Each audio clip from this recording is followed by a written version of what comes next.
పితృదేవతలట ఎదురు చూస్తుంటారట, ఎవడైనా గరుకు స్తంభం వేసేవాడు ఉన్నాడా అని చూస్తుంటారట. ఆవుకి మన అభ్యున్నతి కోసం ఈశ్వరుడు ఒక బలహీనత పెట్టాడు. దానికి తోకతో కొట్టుకుంటుంది ఎక్కడన్నా దురద పెడితే. నిజంగా తోక తగిలితే కర్ర పెట్టి కొట్టినట్టు ఉంటుంది, అలా కొడుతుంది. ఇంకా వెనక్కి ఏదైనా వస్తే కొమ్ముతో గీరుకుంటుంది.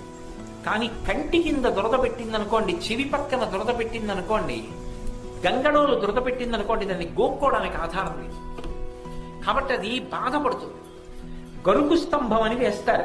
ఆ గరుకు స్తంభం వేస్తే అది ఏం చేస్తుందంటే, కంటి కింద దురద పెడితే కంటిని ఇలా పెట్టి ఎంతవరకు గోక్కోవాలో అంతవరకే గోక్కుంటుంది. గంగడోలు దురద పెడితే గంగడోలు దానికేసి రుద్దుతుంది. అలా ఆవు కానీ గరుకు స్తంభాన్ని రుద్దినప్పుడు కొన్ని వెంట్రుకలు రాలి కింద పడిపోతాయి. పితృదేవతలు ఎదురు చూస్తుంటారట, నా వంశంలో ఎవడైనా గరుకు స్తంభం వేసేవాడు ఉన్నాడా. అలా వెంట్రుకలు కాని కింద పడ్డాయా, ఉత్తర క్షణంలో గరుకు స్తంభం వేసినటువంటి వాడి యొక్క 7 తరాల వాళ్ళని నరకలోకంలోంచి స్వర్గానికి ఉత్తీర్ణులు చేస్తారు. నేను చెప్పట్లేదు, వేదం చెప్తారు. ఒక గోవు నుండి అంతటి అభ్యున్నతి ఉంది. పితృదేవతలట ఎదురు చూస్తుంటారట, ఎవడైనా గరుకు స్తంభం వేసేవాడు ఉన్నాడా అని చూస్తుంటారట. ఆవుకి మన అభ్యున్నతి కోసం ఈశ్వరుడు ఒక బలహీనత పెట్టాడు. దానికి తోకతో కొట్టుకుంటుంది ఎక్కడన్నా దురద పెడితే. నిజంగా తోక తగిలితే కర్ర పెట్టి కొట్టినట్టు ఉంటుంది, అలా కొడుతుంది. ఇంకా వెనక్కి ఏదైనా వస్తే కొమ్ముతో గీరుకుంటుంది. కానీ కంటి కింద దురద పెట్టిందనుకోండి, చెవి పక్కన దురద పెట్టిందనుకోండి, గంగడోలు దురద పెట్టిందనుకోండి, దాన్ని గోక్కోవడానికి ఆధారం లేదు. కాబట్టి అది బాధపడుతుంది. గరుకు స్తంభం అని వేస్తారు. ఆ గరుకు స్తంభం వేస్తే అది ఏం చేస్తుందంటే, కంటి కింద దురద పెడితే కంటిని ఇలా పెట్టి ఎంతవరకు గోక్కోవాలో అంతవరకే గోక్కుంటుంది. గంగడోలు దురద పెడితే గంగడోలు దానికేసి రుద్దుతుంది.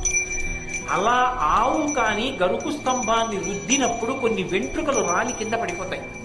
పితృదేవతలు ఎదురు చూస్తుంటారట, నా వంశంలో ఎవడైనా గరుకు స్తంభం వేసేవాడు ఉన్నాడా.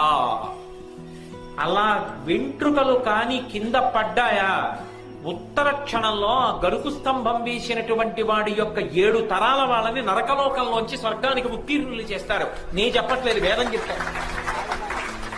ఒక గోవు నుండి అంతటి అభ్యున్నతి ఉంది. పితృదేవతలట ఎదురు చూస్తుంటారట, ఎవడైనా గరుకు స్తంభం వేసేవాడు ఉన్నాడా అని చూస్తుంటారట. ఆవుకి మన అభ్యున్నతి కోసం ఈశ్వరుడు ఒక బలహీనత పెట్టాడు. దానికి తోకతో కొట్టుకుంటుంది ఎక్కడన్నా దురద పెడితే. నిజంగా తోక తగిలితే కర్ర పెట్టి కొట్టినట్టు ఉంటుంది, అలా కొడుతుంది. ఇంకా వెనక్కి ఏదైనా వస్తే కొమ్ముతో గీరుకుంటుంది. కానీ కంటి కింద దురద పెట్టిందనుకోండి, చెవి పక్కన దురద పెట్టిందనుకోండి, గంగడోలు దురద పెట్టిందనుకోండి, దాన్ని గోక్కోవడానికి ఆధారం లేదు. కాబట్టి అది బాధపడుతుంది. గరుకు స్తంభం అని వేస్తారు. ఆ గరుకు స్తంభం వేస్తే అది ఏం చేస్తుందంటే, కంటి కింద దురద పెడితే కంటిని ఇలా పెట్టి ఎంతవరకు గోక్కోవాలో అంతవరకే గోక్కుంటుంది. గంగడోలు దురద పెడితే గంగడోలు దానికేసి రుద్దుతుంది. అలా ఆవు కానీ గరుకు స్తంభాన్ని రుద్దినప్పుడు కొన్ని వెంట్రుకలు రాలి కింద పడిపోతాయి. పితృదేవతలు ఎదురు చూస్తుంటారట, నా వంశంలో ఎవడైనా గరుకు స్తంభం వేసేవాడు ఉన్నాడా.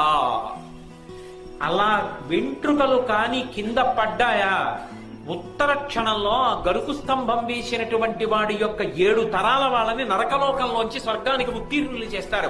నేను చెప్పట్లేదు, వేదం చెప్తారు. ఒక గోవు నుండి అంతటి అభ్యున్నతి ఉంది. పితృదేవతలట ఎదురు చూస్తుంటారట, ఎవడైనా గరుకు స్తంభం వేసేవాడు ఉన్నాడా అని చూస్తుంటారట.